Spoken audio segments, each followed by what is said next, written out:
به نام یاد خدای مهربان. سلام و درود خدمت یک شما دوستای عزیز. امیدوارم که خوب و خوش و سر حال باشید دوستای عزیز. در هر گوشه کشور که هستید ایام برکامتان باشد، طاعات و عباداتتان قبول گردد. دوستای عزیز، همانطور که در تصویر میبینید ما هم یک ویدیوی کوتاه خواستم از رودخانه سنگ ماشه یا همون دریاچه به قول معروف دریای سنگ ماشک ما بود. بلدشم بتونم یک ویدیوی کوتاه بگیرم و کسایی که دیر وقت میشه از این دیدن دیدن نکرده بلدش یک خاطرات باشد و کسایی که همده سعی کده دوباره اینجور سعی کنه یک خاطرات تازه کنه. دوستا عزیزایی که دور از وطن مسافره او هم بخیر را دیگه سعی کن مستی مونه بخی دیگه بخی چلتاق شده او نگاه هم زیاد شده. فصل بهار دیگه اینه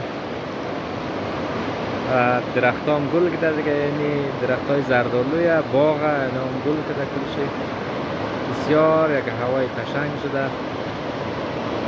خواستم از اینجا یک ویدیو بلدشون بگیرم و ببینید لذت ببرید دوستای عزیز.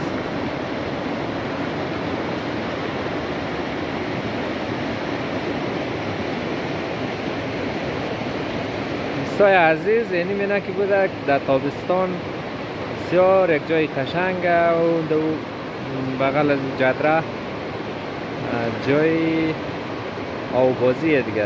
تابستان که گرم میشه بسیار اونجا کست قوج آوجم میشه خیلی نفرا مایه چاش درازیم بسیار یک میله آوبازیه دیگه. آسمان جاغوری هم بسیار قشنگ است، هایی که یک رقم صاف آسمان قشنگ درک واقعا لذت بخشه.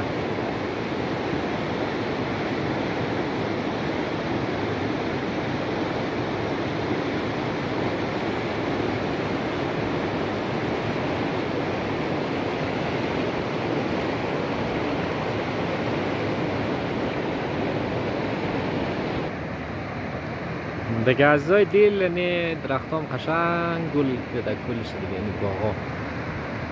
امروز هم کس تاریخ 6 اپریل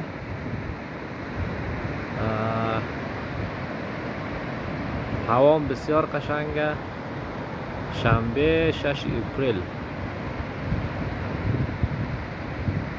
دیگه ویدیو بلدشم بگیرم قشنگ گل کده سعی کن. بسیار یک جای دیدنیه واقعا.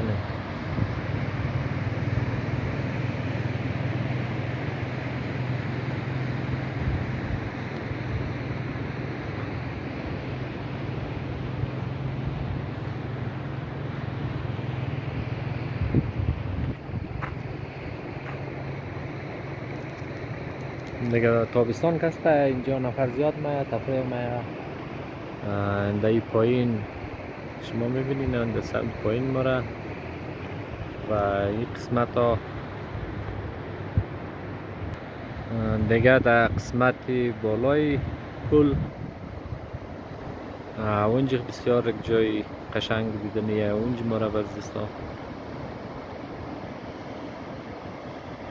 دیگه. دوستای عزیز، امیدوارم که از این ویدیو خوشم آمده شد و خاطراتی باشد بلدشون خاطرات تازه کنیم دیگه. موفق و پیروز باشید دوستای عزیز. من هم چند دیر میشه در چینل فعالیت نکردم دیگه، به امید که از این بعد ویدیوهای خوب بلدشون بلم دیگه. دوستای عزیز تاشمون سعی کنید لذت ببرید انشالله را دیگه. فعالیت منو مزید بدره دیگه. موفق و پیروز باشید دیگه. تا دیداری بعد. خداوند یار و مددگار همه شما دوستای عزیز.